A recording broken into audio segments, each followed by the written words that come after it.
देवस्य धीमहि धियो यो न प्रचोदयात्। ओम शांति शांति शांति। हो गई शांति? चलो बैठो फिर।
हो गए? अब देखो कुछ क्वेश्चन करवा देते हैं आपको। लास्ट में एक तो डेल्टा एन जो था ना, डेल्टा एन जीरो वाले और डेल्टा एन पॉजिटिव वाले, दो तो करवा दिए थे मैंने। एक रह गया डेल्टा एन नेगेटिव, तो पॉइंट लगा लो delta N negative, delta N negative.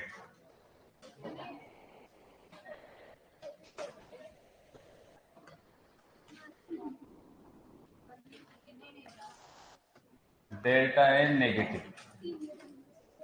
और डेल्टा एन नेगेटिव कब होता है? जब उत्पाद तो क्या होंगे? कम, और क्रियाकारक होंगे ज्यादा।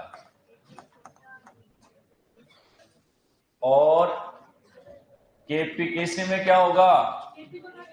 केपी छोटा होगा और केसी बड़ा होगा, यही है। हाँ, अब मैंने आपको डेल्टा एन पॉजिटिव करवा दिया था, और उसमें जो अभिक्रिया लिखी थी उस अभिक्रिया को उल्टा कर लेना है। कर लोगे? और उसका केपी कैसे आप खुद निकालोगे, ये काम आपके लिए छोड़ दिया है। कर लोगे? भाई थोड़ी प्रैक्टिस करेंगे तभी तो आएगा अपने को, ऐसे थोड़ी आएगा। तो इसका आप ये पॉइंट लिख करके इसका एक पेज पूरा आप खाली छोड़ दो। हाँ, एक पेज छोड़ दो पूरा खाली, ज्यादा बच जाए तो कोई खास बात नहीं, कम नहीं पड़ेगा। और वहां पर आपको इसका काम कर लेना, PCl5 वाली अभिक्रिया को उल्टा करना, सेम वो का वही चलेगा, ठीक है? कोई अंतर नहीं आएगा, बस उनको केवल बदलना है। बदल दोगे? हाँ, इधर वाला इधर आएगा, इधर वाला इधर आ जाएगा। समझ गए चीज? बस ये काम करना है। अब अपन इनके थोड़े अलग तरीके के क्वेश्चन हैं वो अपन लेते हैं। कुछ प्रॉब्लम जहां क्वेश्चन में ज्यादा प्रॉब्लम आ रही है अपने को, कर लोगे? हाँ, तो अब इतना काम हो जाएगा यहां से। उसके बाद में कुछ इंपॉर्टेंट सूत्र लिखवा रहा हूं मैं, एक दो वो लिखना जो काम आएगी अपने, जो न्यूमेरिकल करने के लिए अपने को बार बार परेशान होते हैं। वहां पर एक सूत्र तो ये लिखो, NX बराबर वियोजित मोल, NX बराबर वियोजित मोल। ध्यान देना बेटा, लास्ट है एक, अभी दो टॉपिक है, हालांकि है छोटे छोटे पर बाकी हैं, और क्वेश्चन भी बाकी है, इसलिए थोड़ा जल्दी करेंगे। दूसरा लिखेंगे NX बराबर कुल मोल इंटू एल्फा, और तीसरा है NX बराबर कुल मोल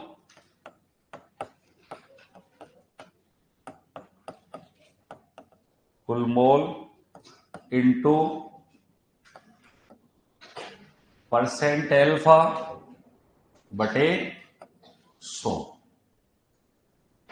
ये है, ये 3 सूत्र अपने को काम में लेने।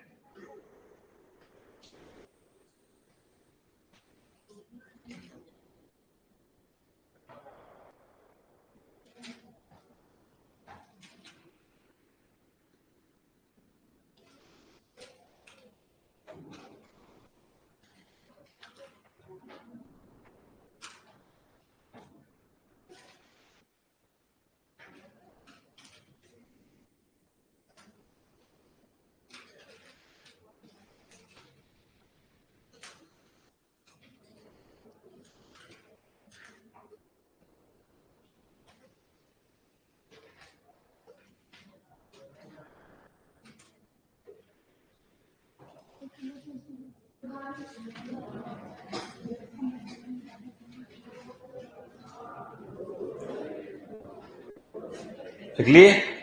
अब क्वेश्चन लिखो। एक अभिक्रिया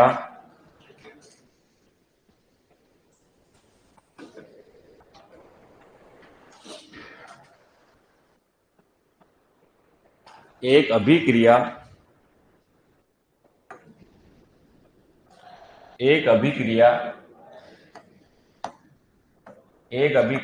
2SO3 is equal to SO2 plus O2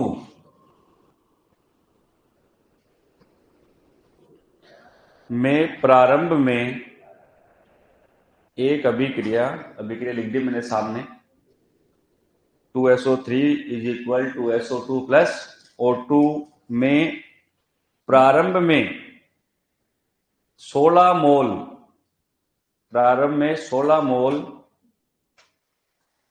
SO3 2 litre पात्र में लिया गया। 16 मोल SO3 2 लीटर पात्र में लिया गया।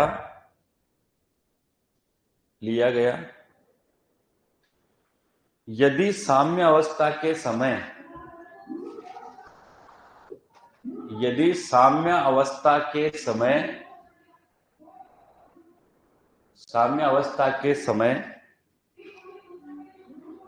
8 मोल SO3 वियोजित होता है।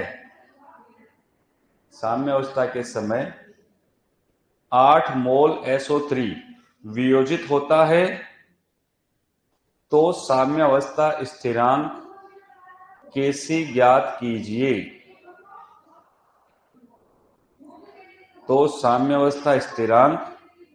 Kc ज्ञात कीजिए। Kc ज्ञात कीजिए। क्या ज्ञात करना है? Kc ज्ञात करना है। अब सुनो, पहले अब क्वेश्चन को पढ़ो, एक बार क्वेश्चन को पढ़ लो।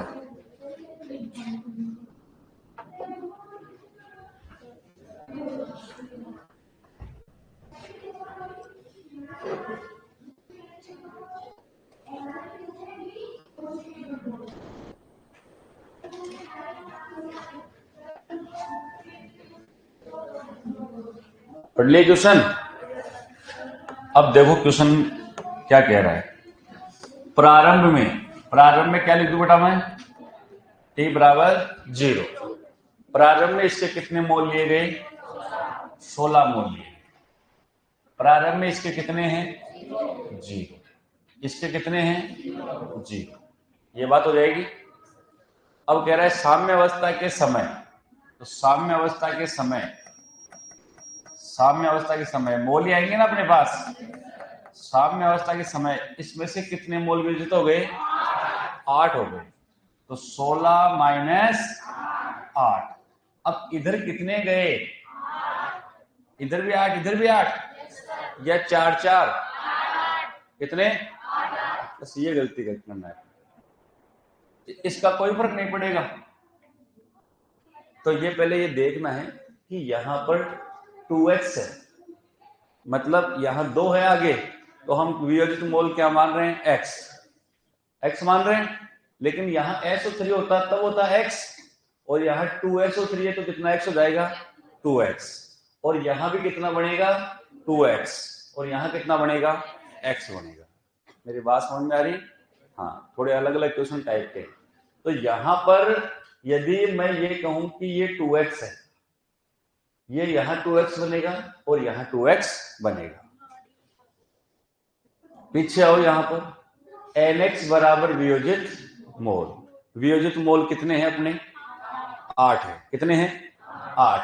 यानी कि nx बराबर यहाँ पर 8 है। nx बराबर 8 है। अब यहाँ आओ, इसमें जो इस अभिक्रिया में इस एक को 1 मोल को मानते हैं x, तो यहाँ 2 है ना, तो इसमें से हो जाएंगे 16 माइनस 2x। और इधर 2x है तो इधर कितना बनेगा? 2x बनेगा। कितना बनेगा? 2x। और इधर कितना बनेगा? x बनेगा। मेरी बात समझ में आई क्या? इस बात का ध्यान रखना है। अब ये चीज इतना नहीं कर पाओ, इसलिए मैंने यहाँ पर लिखवा दिया, पीछे सूत्र लिखवाया। ये 2x वियोजित मोल है कि नहीं है? वियोजित मोल है। तो इसको हम यहाँ पर ये कह सकते थे कि nx बराबर वियोजित मोल। nx बराबर वियोजित मोल। ये बड़ा थोड़ी थोड़ी प्रैक्टिस करोगे ना आप तो आएगी वियोजित मोल। अब nx कितना है? तो 2x है। 2x वियोजित मोल कितने हैं? 8। यही है।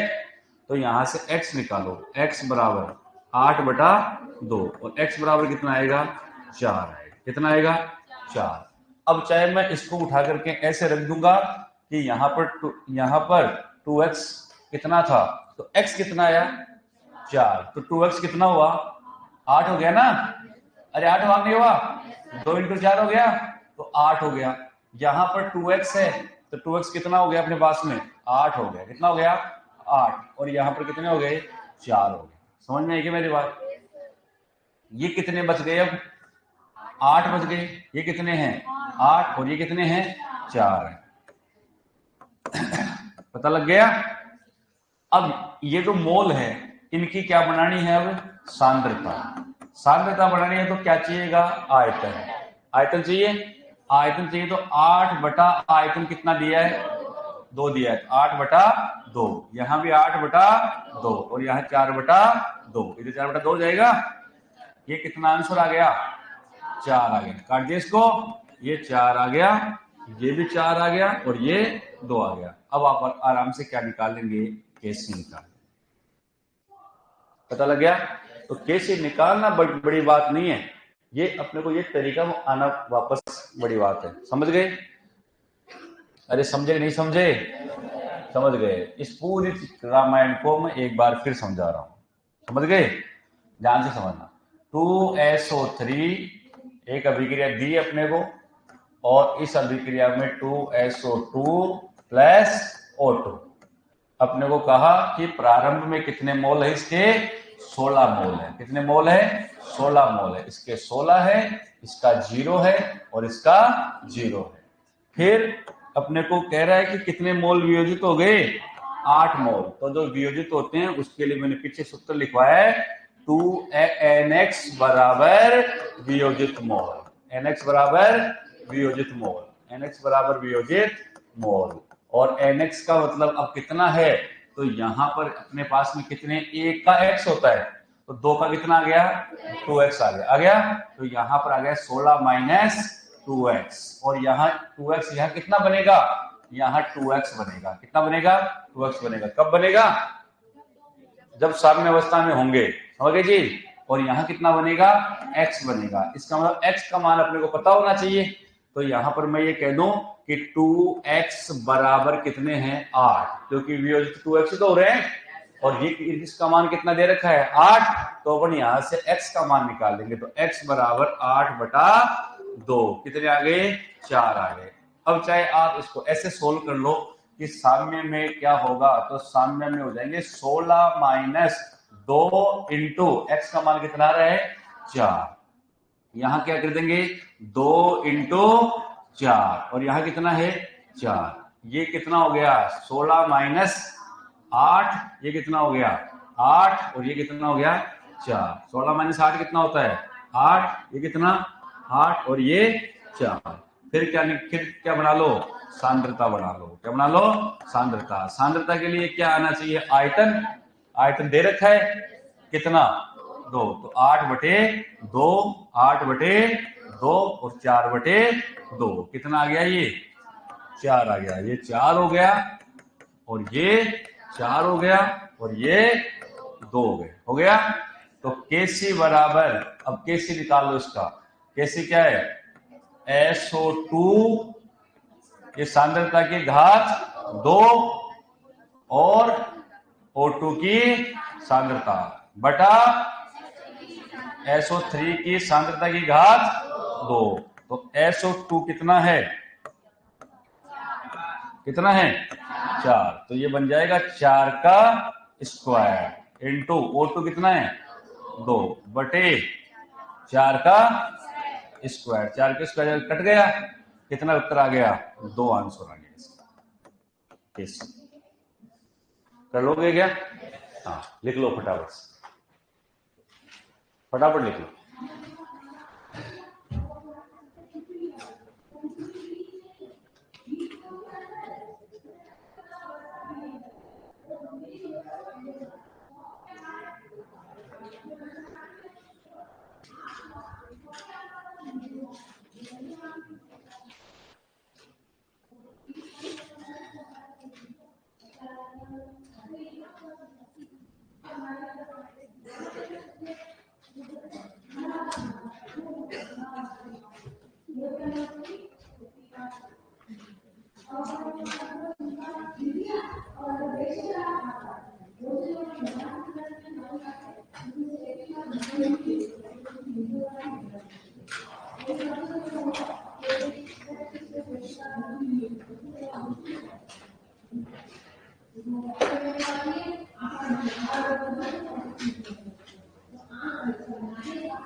हो गए? हाँ, जल्दी कर लो बेटा, जल्दी हो जाएंगे तो लास्ट में एक आधा क्वेश्चन और करवा दूंगा, ऐसे 2-3 करवा दूंगा।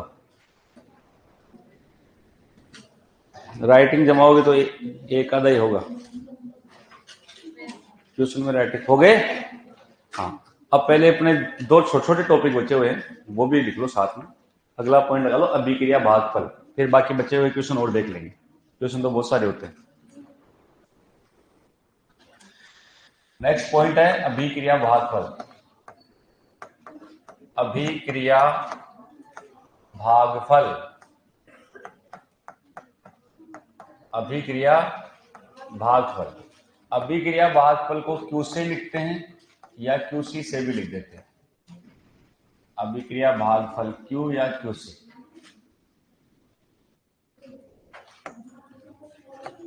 अभिक्रिया भागफल क्यू या क्यूसी, केवल न्यूमेरिकल आता है इसे, कुछ भी नहीं पूछता आपसे, केवल इसके न्यूमेरिकल होते हैं।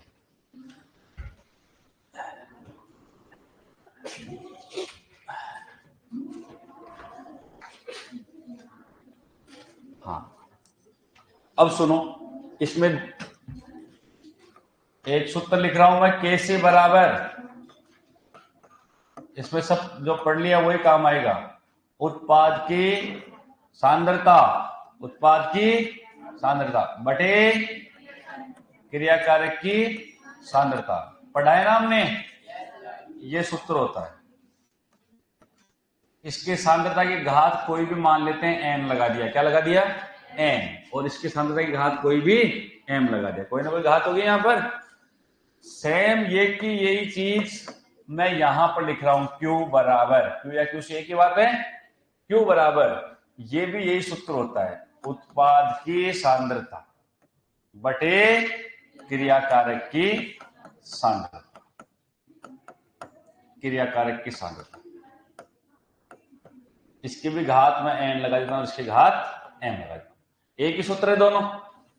अब सुनना इधर, आपको कोई अभिक्रिया देगा, उसमें क्यूसी का मान तो, क्यू या क्यूसी का मान तो दिया हुआ दे देगा, इतना है 47 है, ठीक है, और फिर आपसे निकलवाएगा कि इसका कैसे निकालना है, निकालोगे तो उसका कैसे, अभी हम निकाल ही रहे हैं, तो कैसे उसका निकालेंगे, और दोनों को देखेंगे कि क्यू ज्यादा बड़ा है या कैसी ज्यादा बड़ा है। दोनों में से या तो कैसी बड़ा होगा, या कैसी छोटा होगा, या कैसी इसके बराबर होगा, तीन ही काम हो सकते हैं।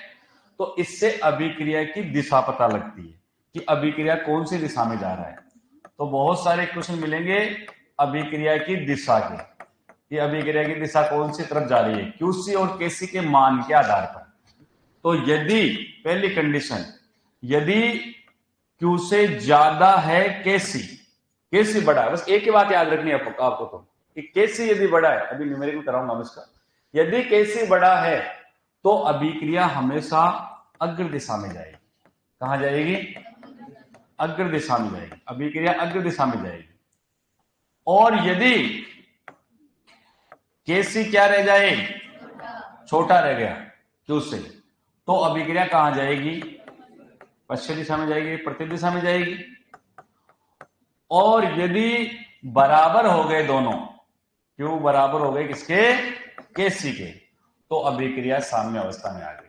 इसमें आ गई, साम्यावस्था में आ गई, साम्यावस्था में, अभिक्रिया साम्यावस्था में है। ये काम करना है। अब हम ये कहें कि भाई इसमें सर इस सूत्र में तो कोई फर्क ही नहीं आया है ना, तो इसमें फिर अंतर क्या था, अंतर ये था कि केसी हमेशा, केसी जो है वो हमेशा साम्य अवस्था के समय निकाला जाता है। कब निकाला जाता है, साम्य अवस्था के समय, साम्य अवस्था के समय निकाला जाता है। साम्य अवस्था के समय जब सांद्रता निकलती है तो वो केसी कहलाता है, साम्य अवस्था के समय। और किसी भी समय निकालना हो बिना साम्य अवस्था के, तब वो क्यू होता है। ये निकलता है किसी भी सांद्रता पर, किसी भी सांद्रता पर, वो किसी भी समय निकाल सकते, वो साम्य अवस्था के समय, ये किसी भी समय जब आपको सांद्रता निकालनी हो तब ये सूत्र काम में लिया जाता है। क्या काम में नहीं, साम्य अवस्था के समय तो ये कैसे निकलता है, और बिना साम्य अवस्था के समय किसी भी समय आपको निकालना है तो क्या निकलता है, ये निकलता है अभिक्रिया भागफल। और बाकी कोई फर्क नहीं है, क्यू और केसी का फर्क है, और ये लाइन का फर्क है। साम्य अवस्था के समय कैसे निकलता है और किसी भी समय निकलता है तो वो क्यू निकलता है। दोनों में से दोनों में से कोई दिया हुआ आएगा और दूसरा अपने को निकालना है। एक ही तरीके से निकालना है, वही सूत्र है, सारे के सारे वही काम है। एक दिया हुआ है, एक आपको निकालना है और दोनों को देख लेना है कि कौन सा बड़ा छोटा आ रहा है और अभिक्रिया की दिशा बता देना है। ठीक है, इसको लिख लो फटाफट, फिर एक न्यूमेरिकल कराता हूं।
हो गया?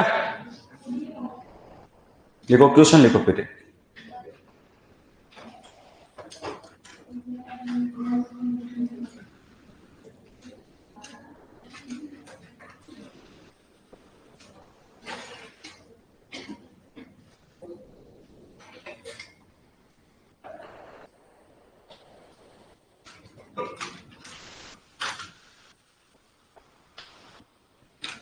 देखो, एक अभिक्रिया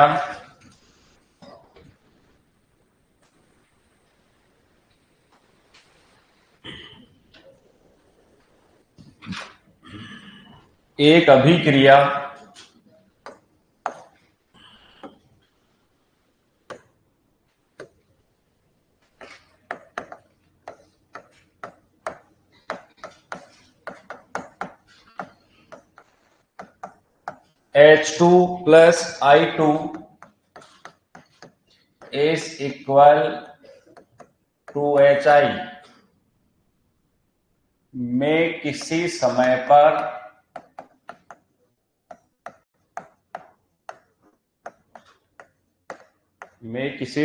पर H2 I2 व HI की सांद्रताएं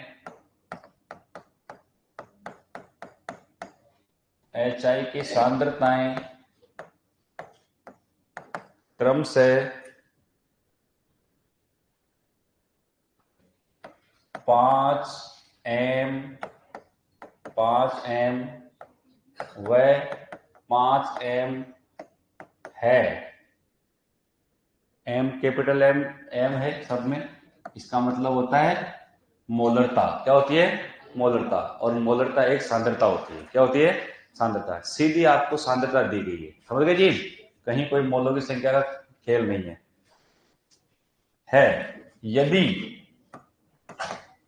यदि Kc बराबर 0.7 हो तो अभिक्रिया की दिशा ज्ञात कीजिए। अभिक्रिया की दिशा बताइए। अभिक्रिया की दिशा बताइए।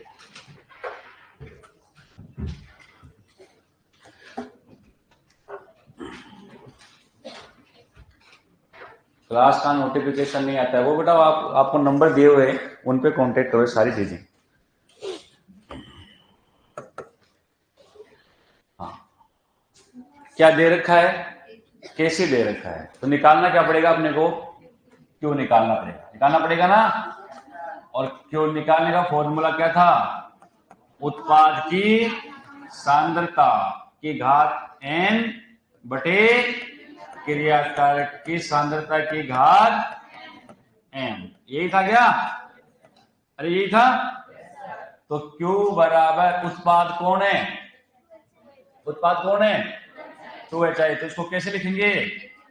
HI की सांद्रता की घात 2 बटे H2 की सांद्रता और I2 की सांद्रता, ये लिखेंगे।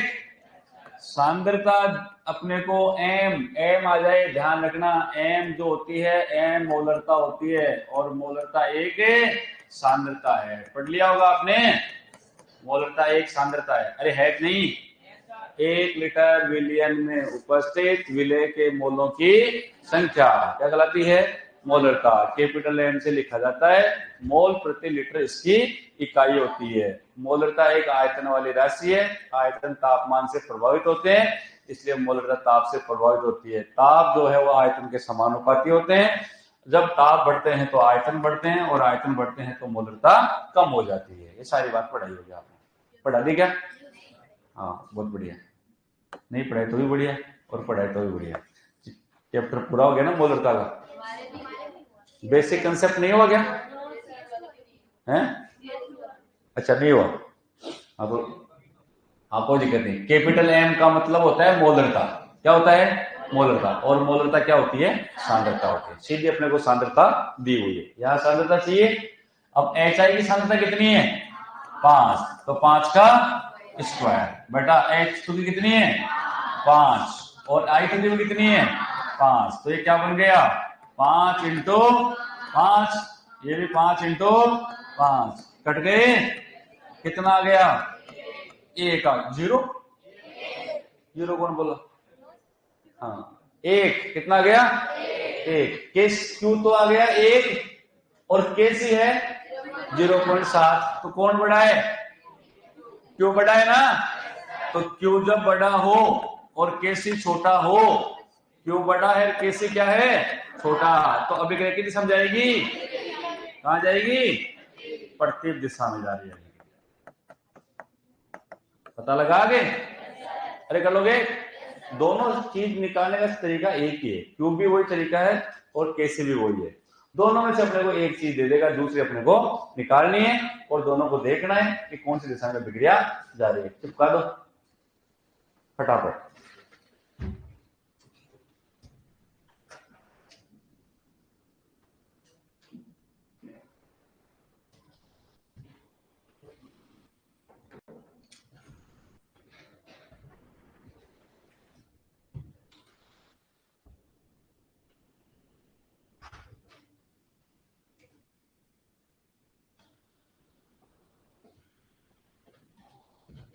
आज लिख दो, धीरे मत लिखो।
हो गए?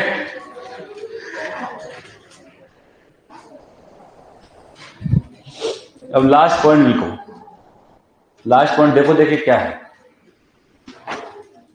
देखो स्टार्टिंग में लिखवा रखा, वियोजन की मात्रा व एल्फा में संबंधी है। एल्फा वास्तव घनत्व है, वियोजन की मात्रा एल्फा और वास्तव घनत्व में संबंध। हाँ, लगा लो पॉइंट। लास्ट पॉइंट है, इससे भी न्यूमेरिकली आते हैं।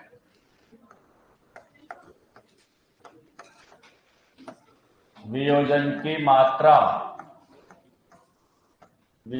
मात्रा एल्फा होती है। एल्फा वह वाष्प घनत्व में संबंध, वाष्प घनत्व में संबंध। वियोजन की मात्रा एल्फा व वाष्प घनत्व में संबंध।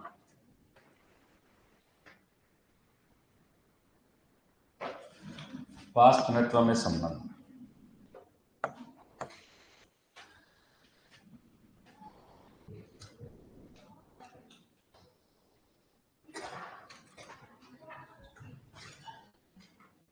एल्फा बराबर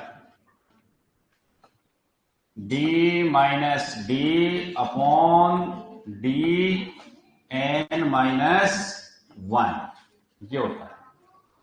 लिख लो इसको एक बार, सूत्र है ये, याद रखना है। एल्फा बराबर capital D minus small D upon small D N minus 1, ये होता है।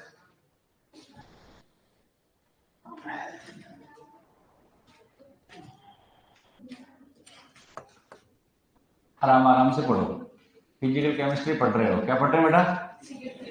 फिजिकल केमिस्ट्री पढ़ रहे हो। जितने ज्यादा इतने सूत्र होंगे और जितने सूत्र याद होंगे, जितने तरीके याद होंगे, उतने क्वेश्चन कर पाएंगे। ठीक है, अब इसमें क्या क्या है वो लिख दो सामने। इसमें जो कैपिटल डी है वो तो है प्रारंभ में वाष्प घनत्व है। प्रारंभ में वाष्प घनत्व, प्रारंभ में वाष्प घनत्व। स्मॉल डी है वो है साम्य अवस्था में वाष्प घनत्व। साम्य अवस्था में वाष्प घनत्व है। साम्य अवस्था में वाष्प घनत्व डी है प्रारंभ में वाष्प घनत्व है, और स्मॉल डी है साम्य अवस्था में वाष्प घनत्व। ठीक है, दोनों डी हैं, ये डी तो एक ही चीज है, अरे स्मॉल डी में दोनों, तो डी दोनों है, ये दोनों डी है वो बेटा वो वाष्प घनत्व है बेटा। क्या है ये? वाष्प घनत्व है, क्योंकि घनत्व जो होता है डी, वो घनत्व डेंसिटी होता है। क्या होता है? डेंसिटी को हिंदी में बोलते हैं घनत्व। क्या बोलते हैं? घनत्व। इसलिए घनत्व को हम डी से लिख रहे हैं। ठीक है, और घनत्व जो होता है वो घनत्व बराबर जो होता है वो अणुभार बटा 2 होता है। अणुभार बटा 2। ये तब काम आएगा। ज्यादातर क्वेश्चन में तो आपको घनत्व दिया हुआ ही आएगा, ठीक है ना। लेकिन यदि किसी केस में घनत्व दिया हुआ नहीं आए तो अणुभार बटा 2 करना है, जो आपने बेसिक कंसेप्ट के लास्ट टॉपिक में पढ़ा है। पढ़ाई नहीं पढ़ा?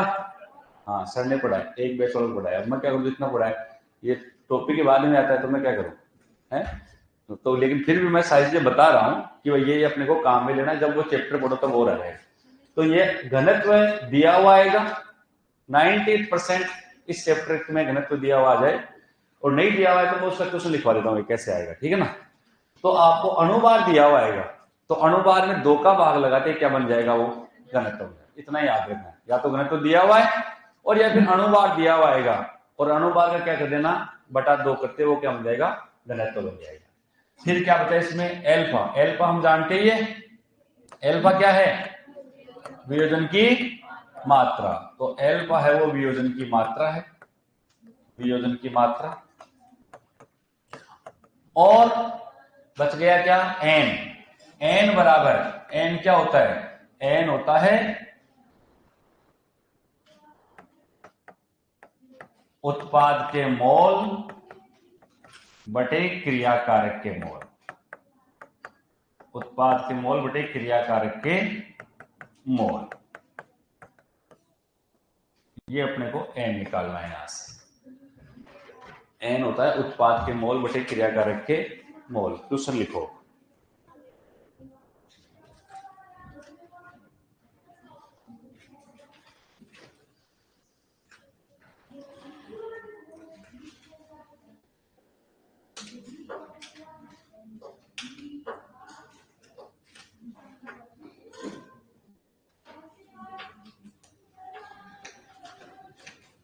क्वेश्चन लिखो।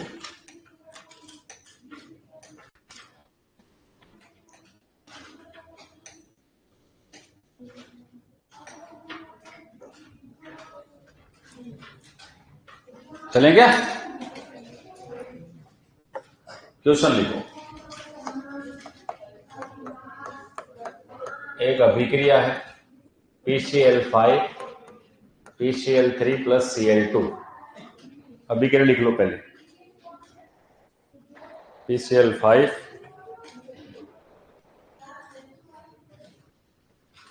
Is equal PCl3 plus Cl2।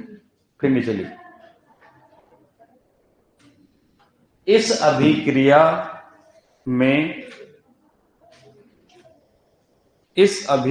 में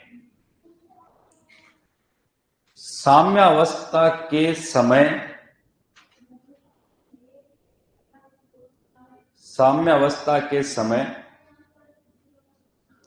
वाष्प घनत्व, साम्यावस्था के समय वाष्प घनत्व 90 प्राप्त हुआ, 90 प्राप्त हुआ, तो वियोजन की मात्रा ज्ञात कीजिए। तो वियोजन की मात्रा ज्ञात कीजिए।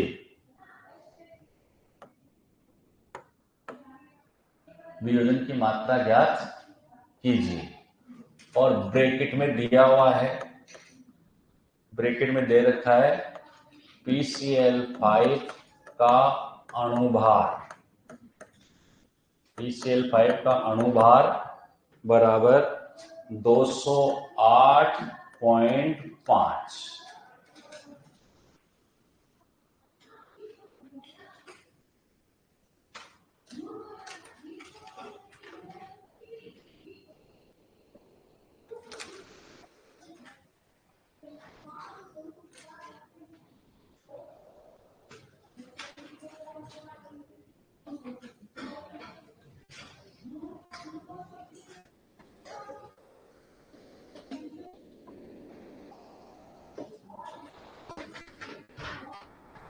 कर दोगे क्या, तो कर लोगे। देखो मैं बताता हूं, पहले लिखो अपना फॉर्मूला क्या है। वियोजन की मात्रा पूछा, एल्फा बराबर capital D minus small d बटा स्मॉल d n माइनस 1। अब इधर आ जाओ, कैपिटल D क्या है, प्रारंभ में वाष्प घनत्व है।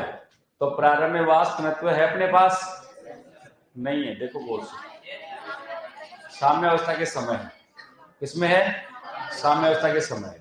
तो साम्य अवस्था के समय वाष्प घनत्व है, तो अपने को प्रारंभ में वाष्प घनत्व चाहिए। तो प्रारंभ में वाष्प घनत्व और वाष्प घनत्व है प्रारंभ में, तो PCl5 का अणुभार कितना है? अरे कितना है? 208.5। तो इसका वाष्प घनत्व बन गया प्रारंभ में कितना? 208.5/2। कितना बना? 104.25। ये बना? अरे बना नहीं बना?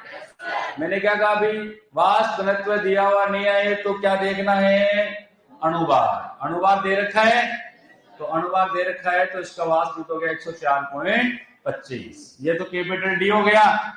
स्मॉल डी तो दिया हुआ है कितना? 90। 0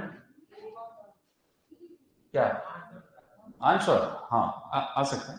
स्मॉल डी आ गए यहां पर। फिर अपने को क्या चाहिए उसके अंदर? एन चाहिए। एन क्या है? उत्पाद के मोल बटे क्रिया कारक के मोल। अभिक्रिया में देखो उत्पाद के कितने मोल हैं? अरे कितने हैं? 2 बटे क्रिया कारक के मोल कितना? 1। कितना आया? अरे कितना आया? 2 आया क्या? तो 2 आ गया। आ गया? अब आंसर निकाल लो फटाफट। निकालो देखे, फटाफट निकालो। क्वेश्चनों को समझना पड़ेगा बेटा आपको।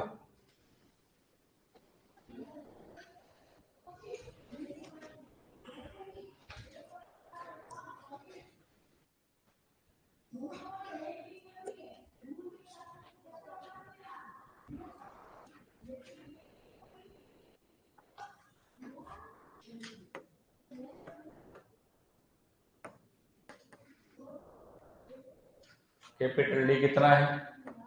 104.25 माइनस स्मॉल डी कितना है? 90 बटे स्मॉल डी कितना है? 90। एन कितना है? 2 माइनस 1। अब सोल्व कर लो। कर लोगे सोल्व? 104.25 में से 90 माइनस कर दो। कितने बचे? कितने बचे? 14.25 बचे क्या? तो 14.25 तो ऊपर बच गए बटे 2 माइनस 1 कितना होता है? 1। और 90 को 1 से गुणा करेंगे तो 90।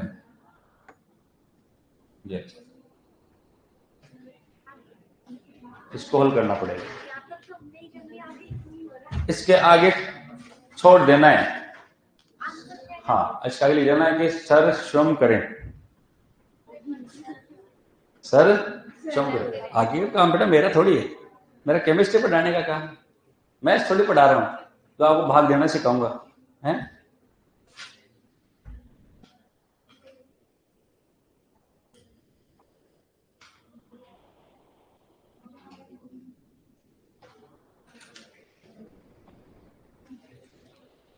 कितने है बेटा तेरे आंसर? एक बच्चा बोलो था आंसर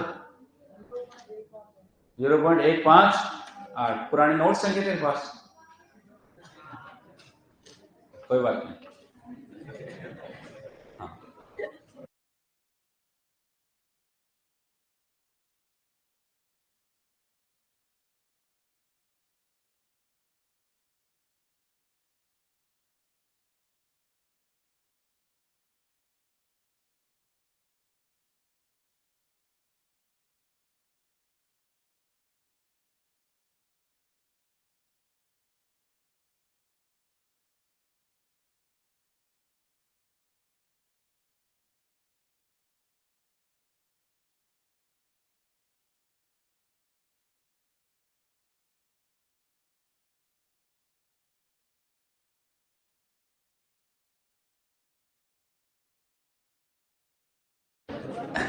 चलो लिख लो फटाफट लिख लो। 0.158 सही बता रहा है आंसर।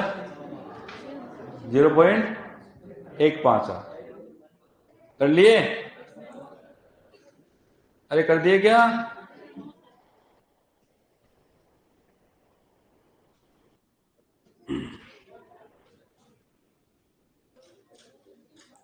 चले आगे।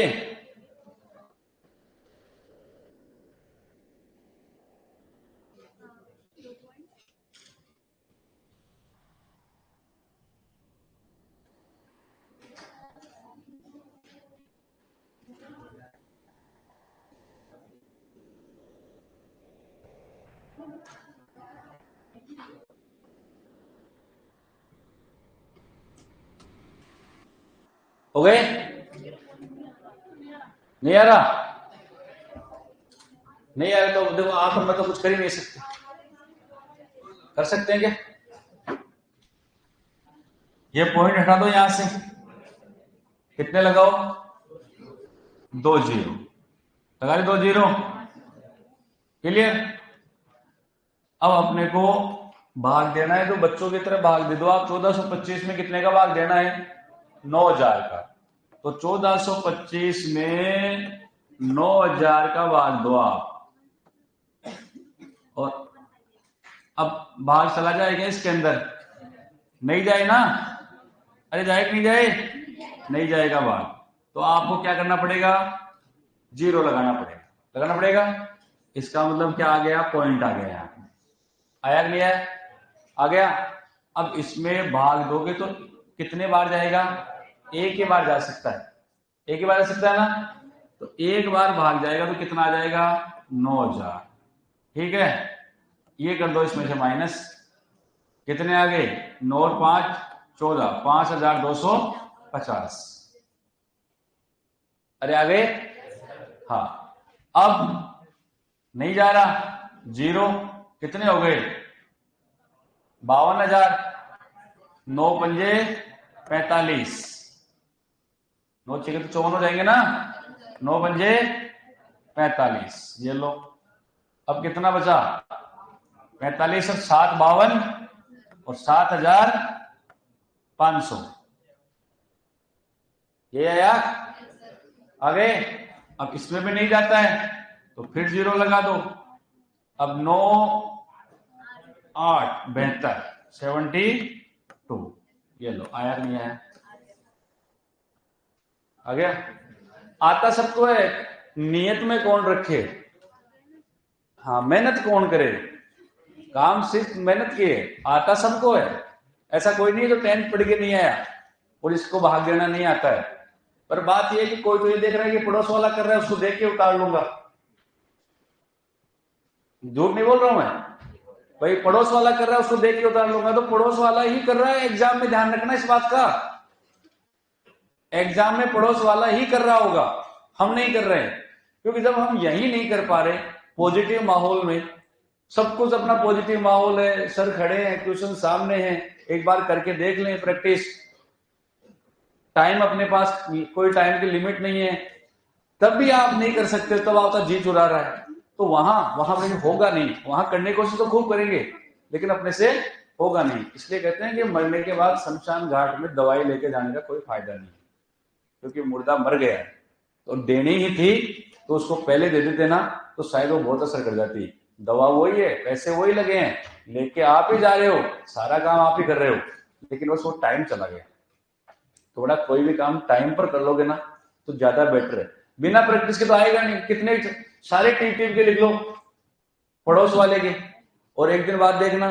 ये बता रहा हूं आपको, बड़ा झूठ नहीं बोल रहा हूं मैं। बिना प्रैक्टिस कोई काम नहीं होगा। Make practice make success in physical chemistry. एक हाथी जो है उसको पूरी रस्सी से बांधा गया था मालिक ने, और बहुत मोटे जगह पे बांध करके उसको रख दिया। उसने पूरी ताकत लगाई, अपनी पूरी ताकत लगाई। ओके जी। पर बताए क्या हुआ? ताकत लगाई, जब हाथी का बच्चा जब हुआ तो उस बच्चे को बांध दिया गया। उस बच्चे ने पूरी ताकत लगाई लेकिन वो जा नहीं पाया। धीरे धीरे वो रोज कोशिश करता। 10-15 दिन बाद में उसने उससे जहां से बांध रखा था वहां बड़ा खूंटा बोलते ना उसको, बांधने वाला, उसको छोटा कर दिया और फिर बांध रखा। अब उसने अब ताकत लगाना कम कर दिया था धीरे धीरे, क्योंकि वो समझ गया था कि नहीं टूटेगा। फिर 1-2 महीने बाद वो बनी हुई वो खोल करके थोड़ी पतली रस्सी बांध दी। अब वो ताकत और भी कम करने लग गया था, क्योंकि वो परेशान हो गया था, अब खुलेगी नहीं। लास्ट में अंत में ये हुआ कि उसको धागे से बांध करके और फ्री छोड़ दिया गया, नीचे खूंटा नहीं था और केवल एक धागे से बांध दिया गया और वो वहीं पे खड़ा था। साइकोलॉजिकल टेस्ट बता रहा, और वो वहीं पे खड़ा था। क्यों? क्योंकि उसको इतना मजबूर कर दिया गया था, तो वो अब समझ चुका था भाई अब कुछ नहीं होने वाला है, लेकिन क्योंकि उसके दिमाग में हर दिन वही चीज भरी गई। आपके साथ में वो हो रहा है, जो मेहनत करना नहीं चाहता उसका काम निकल रहा है तो नहीं करना चाहता, लेकिन जिस दिन वो करना चाहेगा ना उस दिन होगा नहीं उससे। क्यों? क्योंकि प्रैक्टिस नहीं थी। तो बिना प्रैक्टिस के कोई काम नहीं होता है। तो बड़ा इन चीजों को समझ लो एक बार। मैं आपको पढ़ा सकता हूं, तो साइकोलॉजी में एक टेस्ट है कि आप घोड़े की गर्दन पकड़ करके, तो पढ़ाया गया हमें, सारी चीजें पढ़ाई गई हमें कि आप एक टीचर बनने जा रहे हो, आप बच्चों को क्या करोगे, क्या पढ़ा सकते हो क्या? तो बताया गया था कि आप नहीं पढ़ा सकते हो बच्चों को, कभी बच्चों को फोर्स मत करना। क्यों? तो और एडवर्ड ने ये बताया था, साइंटिस्ट है, कि आप घोड़े की गर्दन पकड़ करके उसको पानी पीने के लिए मजबूर कर सकते हो। पानी का टैंक है, उसमें आप गर्दन पकड़ करके डुबो सकते हो, लेकिन दुनिया में कोई ताकत नहीं है, आपके पास ऐसा कोई ऑप्शन नहीं है कि उसको पानी पिला दोगे। पिएगा वो तभी जब उसका खुद का मन करेगा। तो आप केवल मजबूर कर सकते हो, मोटिवेट कर सकते हो बच्चों को, लेकिन आप उसको पढ़ा नहीं सकते, क्योंकि घोड़े को मजबूर कर सकते, घोड़ा अपनी जान दे देगा लेकिन पानी पिएगा नहीं। पिएगा वो उसी दिन जिस दिन उसका खुद का मन करेगा, अंदर तभी लेगा। तो अपने पास कोई ऑप्शन नहीं है ना घोड़े को पानी पिलाने का, अंदर तो अपन दे ही नहीं सकते। अंदर तो वो अपने डुबो सकते हैं उसको, बस वो अपनी जान दे सकता है, लेकिन पिएगा नहीं। पिएगा वो उसी दिन जिस दिन उसका खुद का मन करेगा। तो बच्चों को आप पढ़ा कितना भी कह सकते हो, लेकिन बच्चा पढ़ेगा उस दिन जिस दिन उसका खुद का मन करेगा, अदरवाइज नहीं पढ़ा सकते। थोड़ा हम लोग बता सकते हैं, केवल आप मोटिवेट कर सकते हैं, चीजें बता सकते हैं, तरीका बता सकते हैं, काम प्रैक्टिस आपको ही करनी पड़ेगी। अब इतने सारी बात होगी, प्रैक्टिस मत करो आप, एक भी नहीं होगा आपसे। 1 महीने बाद चेक करके देखना, एक भी न्यूमेरिकल नहीं होगा, क्योंकि प्रैक्टिस बंद कर दी थी। थोड़ा समझो इस चीज को, समझ गए? तो बाकी की बात करेंगे कल। ये चैप्टर अपना पूरा हो गया।